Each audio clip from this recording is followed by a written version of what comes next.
안녕하세요. 이번 주에도 동영상 강의로 여러분을 만나네요. 교재는 대면 강의하면서 소개해 드리려고 했었는데 오늘 교재를 먼저 소개하도록 하겠습니다. 교재는 일진사에서 출판된 요 CNC 프로그래밍과 가공기술 책자를 쓰도록 하겠고요. 근데 뭐 교재에 대한 의존도는 그렇게 높지 않기 때문에 뭐 교재를 구입하는 대신에 여러분들이 국가 직무 능력 표준인 요 NCS 사이트에 가게 되면은 지금 주소가 여기 나와 있습니다. 요 사이트에 가서 요 학습 모듈을 요 기계 가공, 절삭 가공, 캠에 들어가게 되면은 그 밑에 요 NCS에서 개발해 놓은 요 CNC 밀링 가공 프로그램이라는 요 PDF 파일을 찾을 수가 있을 겁니다. 그래서 이 파일을 갖다가 뭐 다운로드 받아서 이 자료를 갖다가 참조를 해도 충분히 수업에 따라올 수가 있겠습니다. 자, 오늘 같이 실습해 볼 내용은 공구에 좀 이송 기능 익히는 것을 갖다가 좀 목표로 해서 기계 원점 복귀 지령할 때 실제 머신 센터가 이제 어떻게 좀 작동을 하는지 좀 상세하게 좀 살펴보도록 하고요. 그 다음에 이제 원어 보관은 이제 저번 시간에 한 내용이죠. 그렇죠? 근데 이제 거기에 또 뭐 작은 언어, 뭐 큰 언어 가공 이런 구분이 있으니까 좀 이게 어떤 내용인지 한번 좀 보도록 하겠습니다. 자, 우리 NC에서 가공하지 않고 공구 이송할 때는 여러분이 항상 지역령을 사용해서 빠른 속도로 급속 이송시켜야 되겠고요. 자, 그 다음에 이제 NC에서 하여튼 모든 가공은 직선 보관, G형1이죠. 그렇죠? 그 다음에 원어 보관, 뭐 G형이 G형3.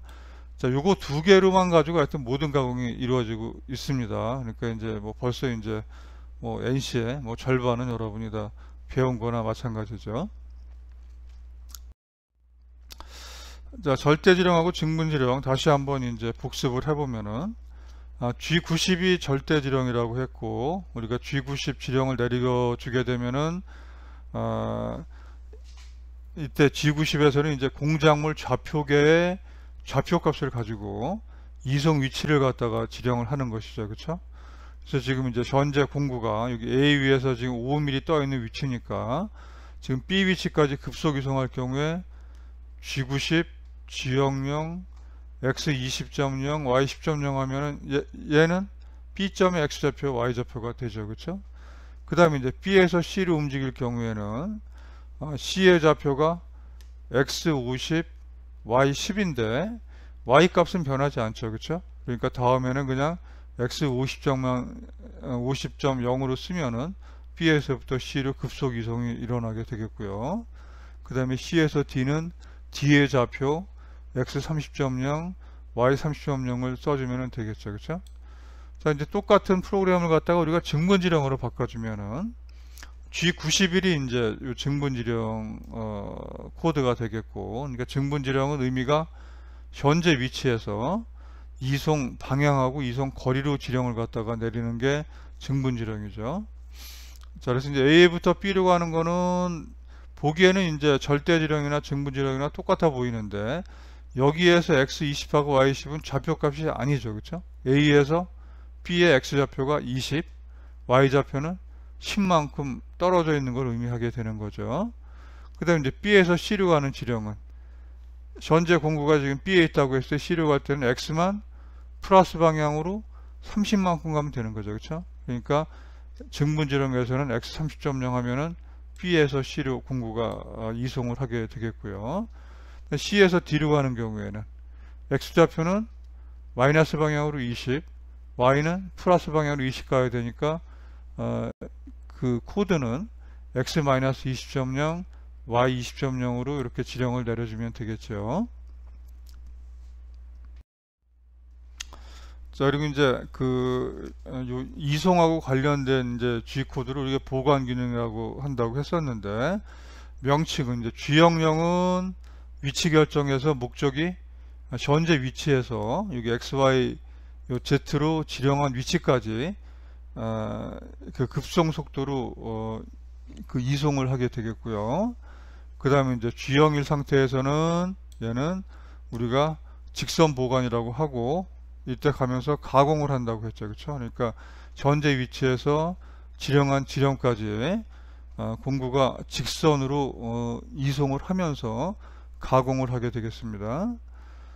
자, 그 다음에 이제 G형이하고 G형3은 이제 원호 보관인데, 우리가 시계 방향하고 반시계 방향을 구분을 한다고 했죠. 그래서 이제 XY 평면에서 이제 그 원호 가공할 경우에는, 자, 이 경우에는 Z 값은 일정하기 때문에 여기 좌표 어루는 X하고 Y만 나오게 되고, 그 다음에 R은 원호의 반경이 되겠죠. 그렇죠? 그 다음에 이제 G형일이나 이제 그 원호 보관에서는 F가 들어가 있는데, F는 이송 속도를 의미를 하죠. 그렇죠? 자, 그래서 이제 자, 이제 이 코드에서 이제 그 좌표 값하고 이제 원호 반경은 반드시 실수로 작성을 해야 되겠죠. 그러니까 실수라는 거는 반드시 소수점을 찍어야 됩니다. 그러니까 소수점을 안 찍게 되면은 우리가 에러는 아닌데 저 미크론 단위로 이제 인식을 하게 되겠습니다. 또 우리가 이제 그 변하지 않는 좌표 값은 생략을 하는 게 이제 우리가 NC 코드를 좀 쉽게 작성하기도 그렇고, 좀 또 NC 코드 보고 이제 공구가 어떻게 움직이는지 좀 쉽게 공구의 이송을 예측할 수가 있게 되겠죠. 자, 그리고 이제 F는 이제 이송 속도라고 했죠. 이송 속도는 정수를 준다고 했습니다. 그래서 이제 이송 속도가 뭐 변하지 않을 때는 그냥 처음 한 번만 지령해 주면 되겠고요. 자, 근데 원호 보관 시 이제 XY 평면은 원래 G17인데 얘는 생략이 가능하다고 했습니다.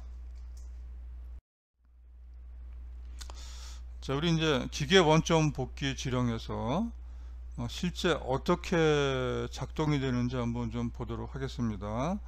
자, 이거 의미를 좀 정확히 여러분이 이제 우리 NC 코드라는 게 이제 기계에 우리 이렇게 움직이라고 명령을 내리니까 이게 어떤 명령인지 확실히 우리가 이해를 하고 내려줘야 되겠죠. 그렇죠? 그래서 이 G28의 이제 기계 원점 복귀 지령은, 이 지령한 축이라고 하는 것은 G28 뒤에 XYZ가 나오죠. 그렇죠? 그래서 지령한 축을, 그 다음에 여기 X도 그렇고 Y도 그렇고 Z도 그렇고 값을 갖게 되면 얘는 어떤 좌표를 의미하니까 이 지령한 축을 지령한 좌표점을 경유해서 기계 원점으로 복귀하라는 게 정확한 G28 기계 원점 복귀 지령의 의미가 되겠습니다.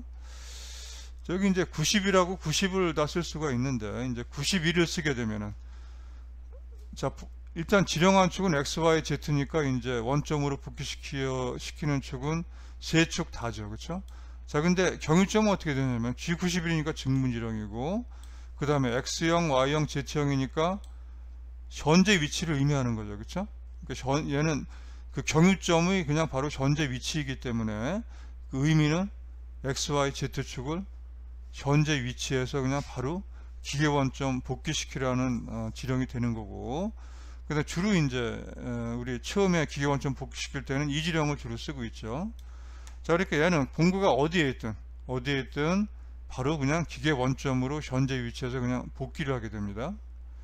자, 반면에 여기다가 이제 G90을 써주게 되면은 얘는 G90이니까 얘는 그 공작물 좌표계의 원점이 경유점이 되는 거죠. 그렇죠? 그래서 현재 위치에 있다가 얘는 공작물 좌표계 원점으로 공구가 가서 원점을 타치해 가지고 기계 원점으로 복귀 하도록 이렇게 작동이 이루어지게 되는 거죠. 그렇죠? 근데 우리가 보통 뭐 기계 원점에 구태여 가서 여기 타치할 필요는 없으니까 일반적으로는 그냥 기계 원점 복귀 지령할 때는 요 첫 번째, 그렇죠? 요거를 써서 지령을 내려주게 되겠죠. 자, 기계 원점 복귀 지령도 이제 뭐 처음에 올 때 그냥 보통 얘는 그냥 뭐 중간 그 이송하는데 뭐 방해물이 없기 때문에 이제 뭐 세 축이 동시에 기계 원점 복귀하는 지령 이렇게 쓰는 게 일반적이긴 하지만, 얘도 두 블록으로 지령을 내려줄 수도 있게 되겠죠. 그렇죠? 어떻게 작동하냐면 얘는 세 축이 동시에 움직이는 게 아니라 먼저 Z축, 요거는 Z축만 움직이는 거죠. 그렇죠? 지령한 축이 Z축이니까 얘는 Z축만 먼저 기계원점 복귀하고, 그러니까 Z축 기계원점은 공구가 위로 올라가서 위로 올라가는 걸 의미하죠. 그렇죠? 그래서 공구가 먼저 위로 올라가고, 그 다음에 이제 공구가 원점에 도달한 다음에 G28 X0 Y0 해주게 되면은 이제 X축 Y축은 사실 테이블이 움직인다고 했죠. 그렇죠? 그래서 테이블이 움직여서 기계 원점 복귀를 하게 되겠습니다.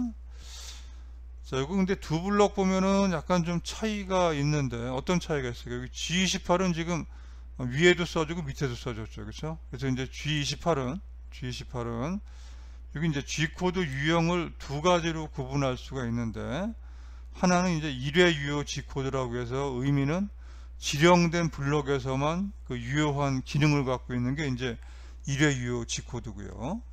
그 다음 연속 유효 G코드는 한 번 지령을 내려주게 되면은 이제 그 유사한 기능을 하는 다른 G코드가 지령될 때까지는 그 유효하게 영향을 미치는 걸 보고 이제 연속 유효 G코드라고 합니다.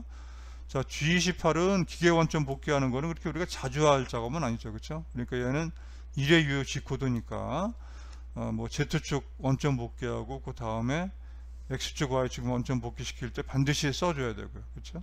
그 다음에 이제 G91은 얘는 이제 증분지령 의미죠. 그렇죠? 증분지령은 한번 뭐 내려놓으면은 그 다음에 이제 절대지령으로 바꾸지 않으면은 그냥 계속적으로 증분지령이 유지가 되기 때문에 이 다음 블록에서는 뭐 구태여 G91을 중복해서 쓸 필요는 없게 되겠죠. 자, 여기 1회 유효 G코드는 몇 개 되지가 않아요. 그리고 이제 우리 여러분 이제 NC 이렇게 코드 정리해 놓은 거를 보면 이제 그룹으로 묶어 놓은 게 있는데 00 그룹만 1회 유효 G코드고 나머지는 전부 연속 유효 G코드에 해당이 되겠습니다. 자, 이제 우리 한번 경유점 지령하는 예를 살펴보면은, 만약에 이제 가공을 우리 하고 나서 이제 기계 원점으로 복귀시켜야 되겠다고 할 경우에, 자, 가공을 하게 되면은 공구가 공작물 표면 아래에 있게 되는 거죠. 그렇죠? 자, 이 경우에 만약에 이제 뭐 G28, G91, X0, Y0, Z형으로 지령을 내려주게 되면 원점 복귀하면서 공구하고 공작물이 충동할 우려가 있게 되겠죠. 그렇죠? 그래서 이 지령은 지금 이제 G28, G91, X0, Y0, Z20이니까 어떻게 작동을 하냐면은 먼저 경유점이 여기죠. 경유점이 이거죠. 그렇죠? 경유점이 X0 증분으로 X0, Y0, Z20이니까 공구 현재 위치에서 공구가 Z20만큼 먼저 그 증분 지령으로 위쪽으로 이동을 한 다음에, 그렇죠? 요 위치에서 이제 XY, Z축 세 축이 이제 기계 원점 복귀에 도달하게 되는 거죠. 자, 그 다음에 이제 여기 G28, G91, Y0으로만 지령을 내려주게 되면 얘는 어떻게 Y축만 기계 원점 복귀시키는 지령이 돼서, 이 경우에는 실제 기계는 테이블은 작업자 이렇게 앞쪽으로 이제 테이블이 그 이동돼 제일 앞에까지 이동이 되기 때문에 우리가 이제 뭐 공작물을 뭐 설치하거나 또 뭐 가공하고 나서 이제 공작물을 제거할 때 뭐 프로그램상에서 이렇게 그 Y축만 기계 원점 복귀 지령을 뭐 시켜 놓을 수도 있게 되겠습니다. 이 위치가 되는 거죠. 이 위치. 그렇죠? 가공 시작점 위치를 좀 정확히 알아야 될 것이고, 그 다음 NC 코드를 짜기 전에는 공구 경로를 어떻게 결정해 줘야 될지를 먼저 결정을 해 줘야 되겠죠. 그렇죠? 그래서 이거 같은 경우는 우리가 뭐 P부터 여기 A까지 가면서 절사, 그 다음에 이제 다음 경로는 이제 이쪽으로 짰죠. 그렇죠? 그러니까 A부터 B에서 이런 식으로 이제 경로를 갖다가 여러분이 작성을 해주면 되겠죠. 자, 서두부에서는 이거 다시 한번 말씀드리면은 첫 번째 블록은 여기 N식으로 되어 있는 거는 초기화, 그렇죠? 그 다음에 두 번째 블록은 XYZ 기계 원점 복귀, 그렇죠? 복귀 이루어졌고요. 자, 그 다음 이제 세 번째 블록에서는 여기 G54로 공작물 좌표계 설정을 했고, 자, 그 다음에 이제 우리 가공할 때는 하여튼 그 절대지령이 기본이라고 했죠. 그렇죠? 그 다음에 이제 공작물 좌표계를 가공 시작점은 이제 우리 절대 좌표로 공작물 좌표계에서 결정이 되어 있는 거니까 G90으로 절대 지령으로 바꾸고, 그렇죠? 그 다음에 이제 가공하지 않고 움직이는 거니까 G형령 지령을 내려주고, 그 다음에 여기 X하고 Y는 어디? 가공 시작할 점에 X좌표, Y좌표죠. 그쵸? 그러니까 이제 세 번째 블록에서는 지금 공구의 Z 위치는 이제 기계 원점에 있는 그냥 상태죠. 그쵸? 그래서 XY 평면에서 움직여서 지금 그대로 내려주게 되면 이제 그 가공 시작점이 되는 거죠. 자, 이제 그 다음 블록에서는 시작점까지 바로 내리지 않고 하여튼 Z20까지 내리면서, 그러니까 뭐 여기 N40으로 된 이 위치쯤 되겠죠. 그렇죠? 그래서 여기서 주축을 회전시킨다고 했죠. 그래서 주축 회전은 반드시 회전수 하고 S950이면은 950 RPM, 그 다음에 M03이면은 정해져서 이렇게 지령을 내려주면 되겠습니다. 자, 그다음에 그 다음 블록에서는 이제 Z 값을 갖다가 가공 시작할 점으로 맞춰주면 되겠고요.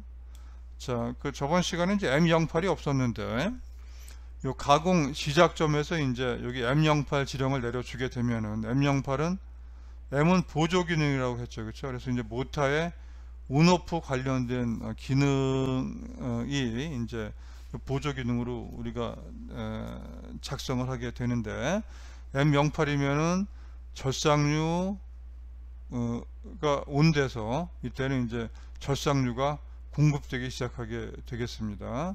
자, 그래서 서두분 항상 여러분 이렇게 작성을 하면 되니까 이 폼은 가지고 있다가 요 가공 시작점하고 그 다음에 주축 회전수만 그 작업할 공작물에 그 데이터로 작성을 하면 되겠죠. 자, 그 다음에서는 이제 우리 NC에서는 전부 이제 좌표 값으로 공구 위치를 갖다가 지령을 해주기 때문에 NC 프로그램 작성하기 전에 사전에 요 공구에 요 좌표 위치를 갖다가 좀 정확히 써두는 게 필요하다고 했죠. 그렇죠? 그래서 이제 요것도 뭐 그 시트에 한번 작성을 하라고 했으니까 아마 여러분이 작성을 했으리라 생각을 합니다. 자, 이렇게 작성을 해주면은 이제 뭐 직선 보관이냐 원호 보관이냐에 따라서 그냥 좌표값만 정해주면 되는 거죠. 그렇죠? 자, 첫 번째는 P부터 A까지 가는 것은 직선으로 가야 되겠죠. 그렇죠? 그러니까 P부터 A까지는 직선이니까 G형을 쓰고, 그 다음에 이제 좌표값은 Y는 변하지 않고 X만 40까지 가니까 X 40.0 써주면 되고, 그 다음에 이제 이송은 아직 이송이 지령이 안 돼 있죠. 그렇죠? 그래서 이송 속도는 70 mm/min라고 여기서 지령을 내려주면 되겠습니다. 그래서 처음 직선 보관 들어가면서 여기 이송은 반드시 좀 써주는 것 습관을 들이고요. 요 이후에는 만약 이송 속도가 변하지 않으면 이제 뭐 이송 속도는 다시 지령 내려줄 필요 없는 거죠. 그렇죠? 자, 그 다음에는 이제 70은 그 다음에 NC 코드 짤 때는 여러분 이렇게 도면에다가 이렇게 그 블록 위치를 갖다가 써두는 게 상당히 도움이 많이 되죠. 그렇죠? N70은 그렇죠? 공구가 이제 B까지만 오면 되니까 좌표값은 어떻게? B의 좌표만 써주면 되는 거죠. 그렇죠? 그래서 B의 좌표는 X 20.0, Y 34.641이니까 34.641만 써주면 되죠. 그렇죠? 자, G형일은 모달 지령이니까 다시 쓸 필요 없이 그냥 G형일 상태가 유지가 되고, 그 다음에 이송 속도도 70으로 이제 B까지 직선 보관이 이루어지는 거죠. 그렇죠? 그 다음에 이제 B에서부터 이제 C까지 가공하는 거는 경로가 얘는 이렇게 원호로 가야 되죠. 그렇죠? 원호로 가는데 무슨 방향? 원호로 가는데 얘는 시계 방향, 반시계 방향, 시계가 돌아가는 방향이죠. 그렇죠? 그러니까 코드를 G형으로 바꾸고, 좌표 값은 현재 B의 좌표하고 C의 좌표를 비교해 보면은 Y좌표는 변하지 않고 X좌표만 마이너스 20으로 변하니까 얘도 그냥 X만 마이너스 20.0으로 쓰면은 되겠죠. 그렇죠? Y는 쓰면은 34.641인데 얘는 구태여 쓸 필요가 없다는 것이죠. 자, 그 다음에 이제 원호 보관일 경우에는 반드시 원호 반경 20이니까 R 20.0으로 작성을 해주면은 경로가 이제 B에서부터 C까지 가면 되겠죠. 그렇죠? 한번 이것만 볼까요? N100은 뭐 다른 거 없이 N100만 한번 살펴보면은 바로 전 경로에서 오는 게 얘는 무슨 방향? 시계 방향, 반시계 방향? 반시계 방향이죠. 그렇죠? 그러니까 얘는 코드는 G형삼이 될 테고, 자, 그 다음에 이제 바로 직전의 좌표는 뭐 전 코드에서 작성이 됐으니까 신경 쓸 건 아니고, 그 다음에 이제 N100에서는 요 2점의 좌표만 신경 쓰면 되는 거죠. 그렇죠? 2점의 좌표는 x-20.0 y -34.641, 그 다음에 반경은 50이니까 r 50.0 해주면은 되겠죠. 그렇죠? 자, 그래서 이제 여기 이제 130이면 이제 다시 공구가 이제 P점까지 돌아온 위치가 되겠고요. 그러니까 P점까지 오는 것도 그냥 뭐 직선 보관으로 여기 그냥 짜줬습니다. 자, 이제 가공이 끝났으니까 그 다음에 이제 그 다음 블록에서는 현재 공구가 공작물 근처에 있으니까 여기 Z100.0에서 안전거리 도피시키는데 반드시 G형용으로 지령을 내려줘야 되겠죠. 그렇죠? 가공하지 않고 움직이는 거니까. 자, 또 잊지 말아야 할 거, 우리 앞에 절삭 시작하면서 절삭류 온 지령을 내려줬으니까 반드시 여기서 가공이 끝났으니까 M09로 해서 절삭류 오프 지령을 내려줘야 되겠죠. 그렇죠? 만약 이 지령을 빼먹으면은 현재 가공이 안 되는데도 계속 기계에는 절삭류가 공급이 되고 있게 되겠죠. 그래서 NC에서는 반드시 자기가 지령을 내렸으면은 끝까지 책임을 져야 되겠습니다. 그 다음에는 이제 주축 정지, 프로그램 종료해서 끝나면 되겠죠.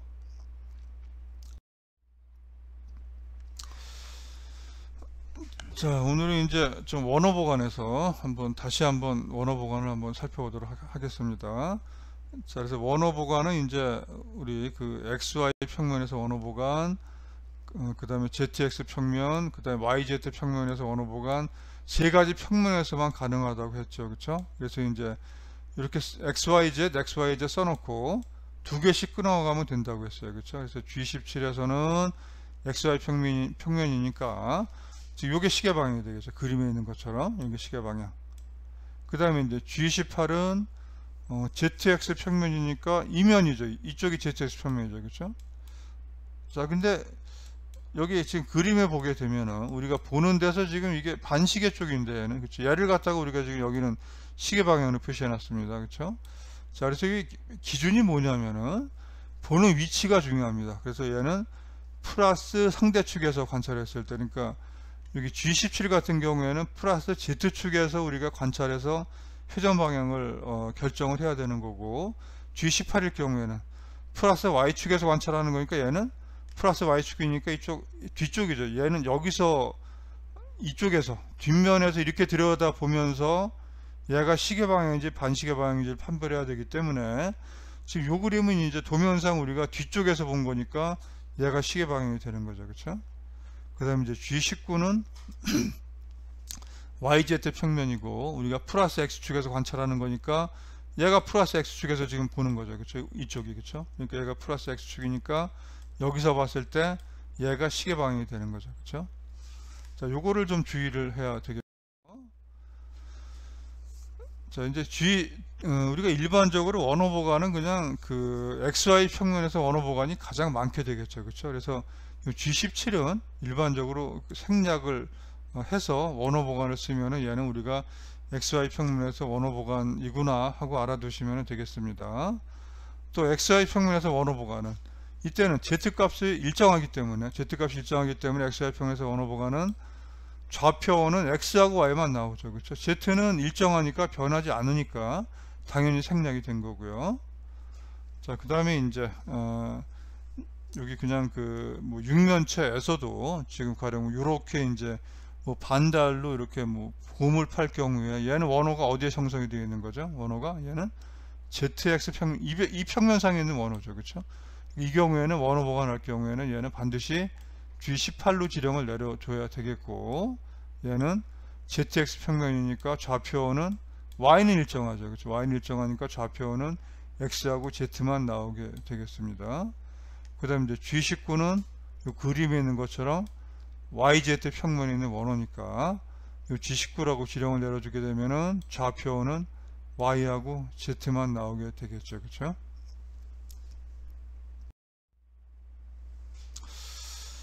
자, 이제 이 평면상에서 반경이 동일한, 그러니까 두 점을 연결하는 반경이 동일한 원어의 개수는 몇 개 있을까요?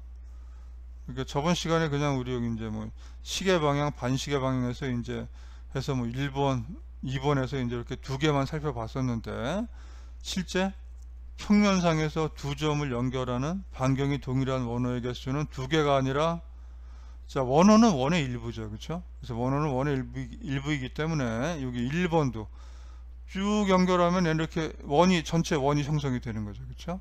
그래서 얘도 그렇게 되면 여기 1번에서 A에서 B까지 갈 때 1번 원어뿐만 아니라 얘도 똑같이 반경이 R인 원어에 해당이 되는 거죠. 그렇죠? 얘도 그죠? 큰 원어도. 자, 그래서 이제 평면상에서 두 점을 보관하는 반경이 동일한 원어의 개수는 두 개가 아니라 네 개가 존재하게 되는 거죠. 그렇죠? 그래서 이제 작은 원어 두 개, 여기 1번, 2번 작은 원어 두 개, 그 다음에 큰 원어 3번, 4번 두 개에서 네 개가 되겠죠. 그렇죠? 자, 여기 이제 한번 3번 원어를 한번 관찰해 볼까요? 3번 원어는 방향은 무슨 방향? 시계 방향이죠. 그렇죠? 그러니까 NC 코드는 얘도 똑같이 G형이가 되고, 그 다음에 좌표값은 원어 종점의 좌표값이니까 1번이나 3번이나 좌표값은 똑같이 B점의 X좌표, Y좌표 나오는 건 마찬가지예요. 그렇죠? 자, 근데 이제 우리가 1번하고 3번 원어도 이제 구분을 할 수가 있어야 되는 거죠. 그렇죠? 그래서 구분하는 방법은 1번 원어는 그냥 R 다음에 그냥 반경만 써주면 되는 거고, 3번 원어는 이제 1번 원어와 구분하기 위해서 R 다음에, 자, 얘는 반경이 마이너스 값이 아니라 그냥 부호를 갖다가 마이너스를 붙여줘서 얘는 큰 원어를 의미를 하게 되겠습니다. 그 다음에 이제 똑같이 2번하고 이제 4번하고 구분하는 방법은, 자, 둘 다 이제 반시계 방향이니까 코드는 G형3 두 개 마찬가지 G형3이고요. 그 다음에 종점의 좌표 똑같죠. 그렇죠? 그 다음에 이제 2번의 작은 원어는 R 다음에 그냥 반경 써주면 되고, 그 다음에 4번의 큰 원어는 R 다음에 부호 마이너스 쓰고 반경 수치 써주게 되면은 4개의 원어가 완벽하게 구분을 할 수가 있는 거죠.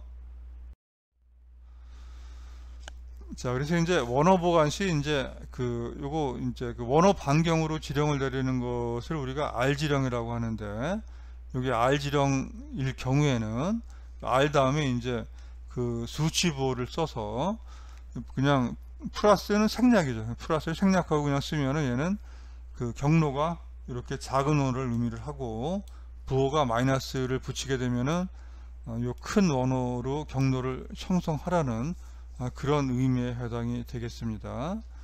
자, 이렇게 작은 원어는 이제 원어각이 이제 뭐 180도보다 작은 거고, 이제 큰 원어가 되면 원어각이 180도보다 크게 되는 경우를 의미를 하게 되겠죠. 자, 한번 이게 실제 수치를 가지고 우리 한번 짜보게 되면은, 지금 이제 전제 시점은 A고, 그다음 종점을 B라고 했을 때 B점의 좌표는 X 20.0, Y 12.5로 지금 주어져 있고요. 그 다음에 이제 원어 반경 10.0으로 지금 주어져 있게 되겠습니다. 그러니까 1번 원어로 갈 때, 이 전 블록에서는 공급 위치는 A에 와 있는 거죠. 공급 위치는 A에서 지금 이제 B로 이제 가면서 이제 원어 경로를 형성을 하게 되는 거죠. 자, 1번 원어는 지금 작은 원어니까 G형이, 그 다음에 X는 20.0, Y 12.5, 그 다음에 반경 R 10.0 하면은 1번처럼 경로가 형성이 되는 거고요. 자, 일단 2번 원어로 갈 경우에는, 큰 원어로 갈 경우에는 여기 G형이 XY는 똑같고 R 다음에 마이너스 10.0만 붙여주면 되겠죠. 그렇죠? 자, 여기 1번어하고 2번어는 사실은 원어 중심 위치가 틀리죠. 1번어는 중심 위치가 여기인데 반해서 여기가 중심이고, 2번 원어는 원어 중심이 요 반대쪽에 위치하게 되는 거죠. 그렇죠? 자, 여기 이제 만약에 A처럼 여기 밑에 점선으로 된 A처럼 경로를 형성하려면은 반시계 방향이니까 G형3, 그렇죠? X좌표, Y좌표는 똑같고 R 10.0 하면은 작은 원어 경로 A가 형성이 되는 거고요. 그 다음에 이제 B처럼 여기 반시계 방향으로 큰 원어 경로를 형성하기 위해서는 이렇게 잡아주게 되면 되겠죠. 그렇죠? 자, 오늘은 요것만 사실은 더 추가가 더 배운 내용이 되겠습니다. 큰 언어 가공 방법이요. 자, 그럼 이제 오늘 배운 거를 가지고 지금 한번 이제 요 그 공작물에 한번 여기 그 원형으로 한번 그 홈을 파는 가공을 한번 과제로 한번 해보도록 하겠습니다. 자, 오늘 공구는 여기 지금 공구가 이제 BEM이면은 볼앤드밀을 얘기합니다. 그래서 끝에가 이렇게 그 원통 형상이 아니라 끝에가 구형상으로 되어 있는 요거를 보고 우리가 볼앤드밀,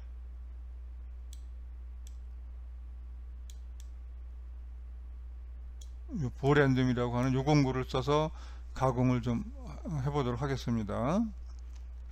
자, 공구가 작으니까 직경이 이제 4mm이고 길이 50mm로 해서 지금 여기 이제 이게 실제 공구 사이즈, 여기 지금 여기 있는 거 작은 공구 요거 써가지고 자, 얘를 써가지고 이렇게 이제 홈을 갖다가 공작물에 한 요 4mm 두께로 한번 파도록 하겠습니다. 자, 시작점은 여기 A로 잡도록 하겠습니다. 이 점을. 그러니까 가공 시작점은 절입되기 전까지 위치는, 그렇죠? 이 위치가 X는 이제 공작물 좌표의 원점이 가운데니까 얘는 X는 마이너스 25, Y는 마이너스 22, 그 다음에 Z는 일단은 절입이 되면 안 되죠. 표면 위니까, 그렇죠? 그래서 Z는 이제 2가 여기 P로 되어 있는 이 위치가 이제 Z 플러스 2에서 이 위치가 가공 시작점의 위치가 되겠고요. 여기 지금 적어 놓은 바 위치가 이거죠, 그렇죠? 자, 그 다음에 이제 경로는 처음에 P부터 A까지 절입이 한번 있어야 되겠죠, 그렇죠? P부터 A까지는 직선 보관으로 해서 여기 4mm까지 절입을 한 다음에 P부터 A까지 절입을 한 다음에 나머지는 A부터 B까지는 무슨 보관? 원호 보관이죠. 시계 방향, 반시계 방향, 반시계 방향이죠, 그렇죠? 그 다음에 B부터 C까지도 원호 보관, 그렇죠? 자, A부터 B, B하고 C는 큰 원호, 작은 원호, 원호각이 180도보다 작으니까 작은 원호고, C부터 D까지 가는 거는 얘는 큰 원호죠, 그렇죠? 그러니까 얘는 C부터 D까지 갈 경우에는 얘는 무슨 방향? 얘도 반시계 방향인데, 그렇죠? 좌표는 X하고 Y 좌표는 여기 D점의 좌표가 되는데, 얘도 C점하고 X좌표는 똑같으니까 C에서 D로 갈 때는 먼저 시계 방향, 반시계 방향이니까 C에서 D로 갈 때는 G03, 그렇죠? G03 써주고, 그 다음에 여기서는 X좌표는 변하지 않으니까 D점의 Y좌표만 써주게 되고, 그렇죠? 그 다음에 원호 반경만 써주면 되는데, 반경은 여기 R하고 큰 원호니까 마이너스 쓰고, 그 다음에 반경 수치 써주면은 큰 원호 가공이 완성이 되겠죠, 그렇죠? 자, 그래서 이제 A까지 돌아온 다음에 A까지 오게 되면 이제 다시 이 위치로 오니까 여기서 이제 가공이 끝났으니까 안전거리 도피 지령을 갖다가 내려주면 되겠죠. 자, 얘도 이제 한번 그 절대지령으로도 한번 작성을 해보시고, 그 다음에 똑같이 이제 우리 한번 증분지령으로 한번 또 작성을 한번 하는 거를 연습을 좀 해보도록 하죠. 자, 그래서 여기 지금 이제 평면도는 이제 증분지령을 작성하기 위해서는 요 공구에 그 경로를 형성할 때 두 지점 사이의 거리를 정확하게 알고 있어야 되겠죠. 그래서 이제 뭐 거리는 여러분이 좀 편하게 작성하라고 사전에 거리는 정확하게 이제 계산을 해놨으니까 요 도면을 참조하면은 요 도면에 있는 수치 가지고 바로 여러분이 요 증분지령을 작성을 할 수가 있게 되겠습니다. 자, 여기 작성을 할 경우에는 이제 요 시트에다가 반드시 이제 그 전개번호로 이제 공구 위치를 표시한 다음에 작성을 하면은 좀 더 쉽게 작성을 할 수 있게 되겠습니다. 자, 그래서 이제 절대지령으로 이제 한번 작성해보고, 그 다음 이제 증분지령으로 작성해보고, 자, 프로그램 번호는 어떻게 한다고요? 여기 이제 5가 이제 프로그램 번호를 의미하는 거고, 그 다음에 앞에 40은 공통으로 쓰고요. 그 다음에 뒤에 여기 샤프는 여러분 학번 그 두 자리, 내가 끝에가 두 자리 11번이다 하면은 나는 프로그램 번호는 4011번이 되는 거죠. 그렇죠? 증문지령일 경우는 이제 여기 앞에 42를 써서 4111번이 이제 프로그램 번호가 되는 거죠. 그렇죠? 자, 여기 이제 50까지는 서두부니까, 여기까지는 서두부니까 앞에 작성한 서두부 참조하면 되고요. 그 다음에 60에서 이제 저립이죠. 그렇죠? 저립이니까 이건 그 P부터 A까지 저립이니까 절대지령일 경우에는 그냥 A점의 좌표값 Z-4 써주면 되고, 그러니까 증분지령일 경우에는 여기다가 반드시 G91을 써줘야 되죠. 그렇죠? 그래서 G91을 써주고, 이때는 P점은 Z가 2, 그 다음에 A점은 Z가 -4니까 증분량으로는 Z-6이죠. 그렇죠? 그래서 이렇게 써줘야지 똑같은 가공이 이루어지게 되는 거죠. 그 다음에 이제 절대지령이나 증분지령이나 전부 모달지령이라고, 연속 유효지령이라고 했으니까 이렇게 한번 내려주게 되면 여기 증분이 유지가 되는 거죠. 이 경우는. 그렇죠? 그러니까 계속 요 이후에는 요 그 좌표 값은 요 증분량으로 표시를 해줘야 되겠죠. 그렇죠? 자, 끝나고 나서는 여기 안전거리로 도피해 주면 되겠죠. 그렇죠? 그래서 이제 요 사이에만 여러분이 이제 좀 원어 보관, 작은 언어, 큰 언어 구분해서 작성하면 되니까 뭐 별 어려움 없이 작성하리라고 생각이 듭니다. 자, 여기서 이제 여기 두 개 순서는 바뀌어도 상관없어요. G0이라고 G91은 뭐 순서는 서로 바뀌어도 상관은 없게 되겠습니다. 자, 증분일 경우에는 끝나고 안전거리 도피했을 때 반드시 절대지령으로 바꿔주는 거 잊지 말아야 되겠고요. 여기 M09는 아까 뭐라고요? 그렇죠? 가공 시작점에서 절삭률을 M08로 여기서 공급을 해주니까 여기서 M08 지령이 들어가야 되겠죠. 그렇죠? 여기서 절삭률 공급을 해주니까 그 다음 안전거리 도피하면서는 반드시 절삭률 오프 지령을 내려줘야 되겠죠. 그렇죠? 주축 정지 프로그램 종료하면 이제 NC 프로그램이 완성이 돼서 주어진 공작물을 우리 실제 이제 기계에서 가공을 할 수가 있게 되겠습니다. 자, 파일은 메모장에 작성을 해서 저번 시간에 우리 메모장에서 이제 확장자 NC로 그 저장하는 방법 같이 해봤었죠. 그렇죠? 그래서 절대지령은 이렇게 저장하고 증분지령은 이제 중간에 이렇게 저장을 해서 이것도 이러닝 사이트에 파일로 제출해 주시면 되겠습니다. 오늘 강의는 이것으로 마치도록 하겠습니다. 수고 많으셨습니다.